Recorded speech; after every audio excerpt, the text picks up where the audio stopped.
सेवा नै धर्म हो भनिन्छ है साथीहरू। अनि मान्छेको मन होस् वा लुगा होस् सफा भए पुग्छ भनिन्छ नि। त्यस्तै गरी हाम्रो यहाँनिर दिप दोर्जे दाजुको मन पनि एकदमै सफा अनि ठुलो हुनुहुन्छ। उहाँले चाहिँ आजभन्दा धेरै वर्ष अगाडिदेखि यसरी सेवा गरिरहनु भएको छ। यसरी घर नथर भएको यस्तो बच्चाहरूलाई खानाहरू दिनुहुन्छ डेली डेली है।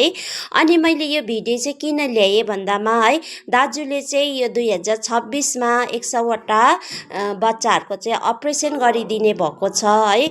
अनि दाजुको अस्तिदेखि है भिडियोमा दाजुले यो भनि नै रहनु भएको छ है। अनि मैले पनि अस्ति एउटा भिडियो हालेको थिएँ, तर त्यसबाट मेरो राम्रो रेस्पोन्स नआएर चाहिँ फेरि दाजुले हालिदिनुहोस् न भनेर चाहिँ रिक्वेस्ट गरेर चाहिँ मैले फेरि हाल्दैछु है। अनि जतिजना मेरो फ्यान फलोवर्स, मेरो इष्टमित्र आफन्तहरू हुनुहुन्छ, छिमेकीहरू हुनुहुन्छ, हजुरहरूले पनि प्लिज है मेरो 2 हात जोडेर तपाईँलाई बिन्ती टक्राउँदछु है।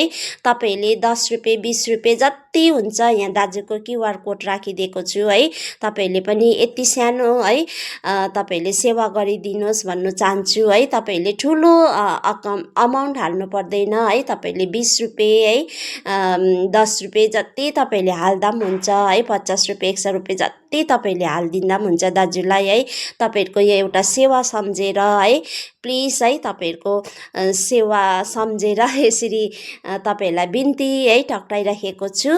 अनि आशा राखेको छु हजुरहरूले मेरो यो है भिडियो हेरेर है यसरी तपाईँहरूले पनि दाजुलाई साथ सपोर्ट गरिदिनुहुन्छ भन्ने ठुलो आशा राखेको छु है। अनि तपाईँहरूले यो मेरो भिडियोलाई है, मेरो भिडियो होइन दाजुको यो भिडियोलाई चाहिँ तपाईँले सेयर गरिदिनु सक्नुहुन्छ, ताकि अरूले पनि है देखेर अरूले तपाईँहरूको आफन्त तपाईँहरूको फलोवर्स इष्टमित्रले हेरेर है अलिकति भए पनि दाजुलाई सेवा पुगोस् भन्नु चाहन्छु है। अनि आशा राखेको छु हजुरहरूले है यो मेरो भिडियोलाई सेयर गरिदिनुहुन्छ भनेर।